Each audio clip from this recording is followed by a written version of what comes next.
Christ's sleepless vigilance over his people, Octavius Winslow. Surely I am with you always, to the very end of the age. Matthew 28:20.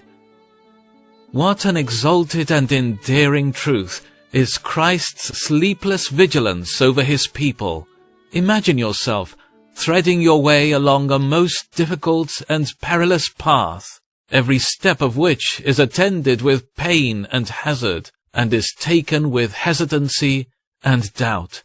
Unknown to you and unseen, there is one hovering around you each moment, checking each false step, guiding each doubtful one, soothing each sorrow, and supplying each need.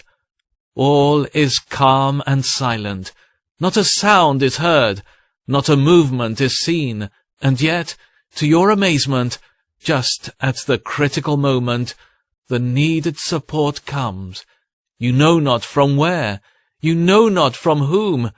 This is no picture of imagination, but a divine reality. Are you a child of God, on your pilgrimage to paradise, by an intricate and a perilous way? Jesus is near to you at each moment, unseen and often unknown. You have at times stood speechless with awe at the strange interposition on your behalf of providence and of grace, when no visible sign indicated the source of your help. There was no echo of footfall at your side, no flitting of shadow athwart your path. No law of nature was altered nor suspended. The sun did not stand still, nor did the heavens open, and yet deliverance, strange and effectual deliverance, came at a moment most unexpected, yet most needed. It was Jesus, your Redeemer, your brother, your shepherd, and your guide. He it was who, hovering around you, unknown and unobserved, kept you as the apple of his eye, and sheltered you in the hollow of his hand. It was he who armed you with bravery for the fight, who poured strength into your spirit, and grace into your heart, when the full weight of calamity pressed upon them. Thus has he always been to his children. The eye, which neither slumbers nor sleeps, was upon you. He knew in what furnace you were placed, and was there to temper the flame when it seemed the severest. He saw your frail vessel struggling through the tempest, and he came to your rescue at the height of the storm.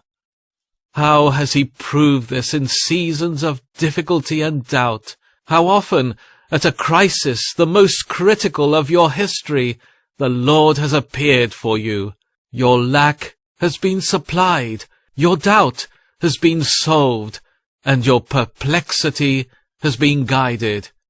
He has delivered your soul from death, your eyes from tears, and your feet from falling. You are never for an instant out of his heart, out of his thoughts, out of his hands, or out of his eye.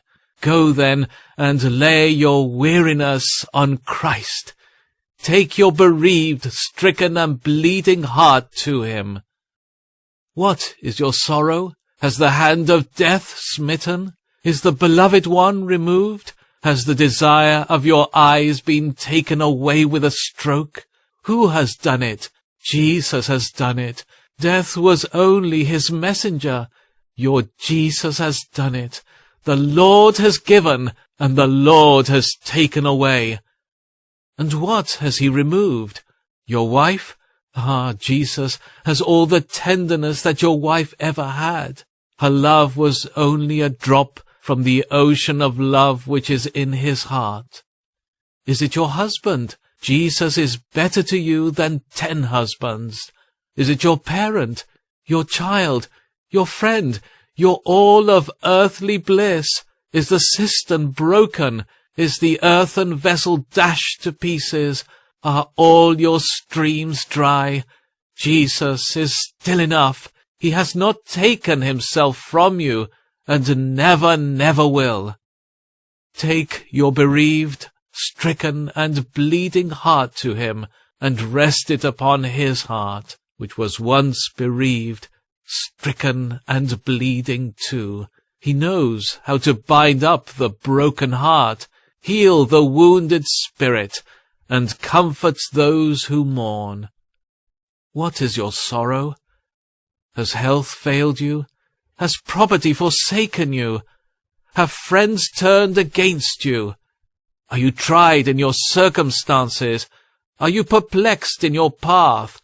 Are providences thickening and darkening around you?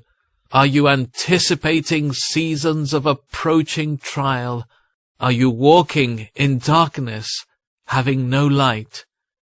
Simply go to Jesus. He is an ever-open door.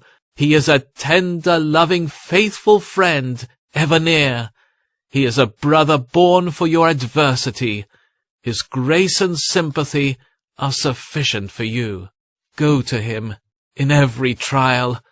Cast yourself upon him every burden.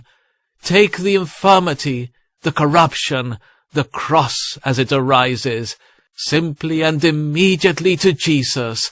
Go to him at all times and under all circumstances.